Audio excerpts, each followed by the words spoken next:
ये क्या कर रहे हैं ये क्या कर रहे हैं? बड़े होकर भी बच्चों से लड़ रहे हैं हम। बच्चे हैं, हुड़दंग भी मचाएंगे, खेलेंगे, कूदेंगे, पढ़ेंगे, लड़ेंगे, बहस करेंगे, शोर मचाएंगे और एक नई सोच के साथ घर से निकलकर अपनी नई दुनिया बसाएंगे। आज हर घर में बहसों का बाजार गर्म है।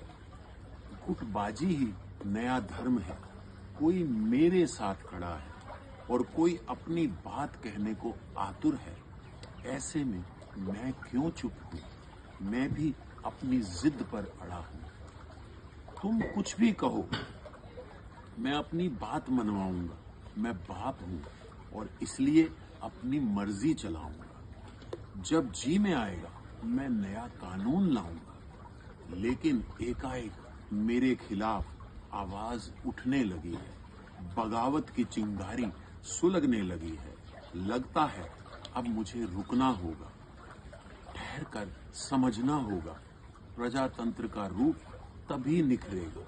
मुझे पहले अपने घर को ठीक करना होगा। हम बड़ों को अपनी सोच बदलनी होगी।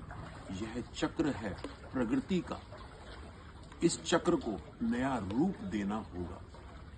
इसी चक्र से मैं भी निकलकर बाप बना हूं और अब बाप हूं तो मुझे मेरा धर्म निभाना होगा। अपने घर से शुरू होकर समाज में फैल रहे भेदभाव को मिटाना होगा। मैं कैसा पिता हूं जो आने वाली पीढ़ी को पहचानता नहीं और उनके मन में सुलग रही ज्वालामुखी की चिंगारियों को अनदेखा कर रहा हूं। माना मेरे कंधों पर बोझ है पूरे परिवार का, लेकिन यही अग्नि परीक्षा है मेरे मुखिया के दर्जे की। परिवार कहाँ परिवार होगा जब मैं बस मेरी हाँ में हाँ कहने वाले बच्चों की सुनूंगा, मानूंगा और चाटुकारों की भीड़ को सलाम करूंगा। यह मेरा धर्म तो नहीं। मेरा धर्म है विमुख हुए बच्चे को। मेरा धर्म है विमुख हुए बच्चे की सोच को समझना, उसकी सोच को पहचानना और उसे साथ लेकर चलना, अपने परिवार को निखारना। मेरी हाँ में हाँ मिलाने वाले परिपक्व नहीं, वह मेरे अंध भक्त हैं। वह क्या किसी को नई दिशा प्रदान करेंगे? जो खुद अपना वजूद ना पहचान पाए, नई पीढ़ी की सोच को ना समझ पाए, वह बागडोर क्या संभाल पाएंगे?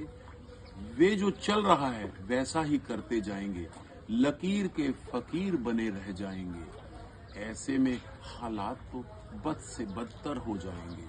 भविष्य रोशन तभी होगा जब मैं नई सोच को समझकर अपनी सोच को नई सोच में मिलाऊंगा।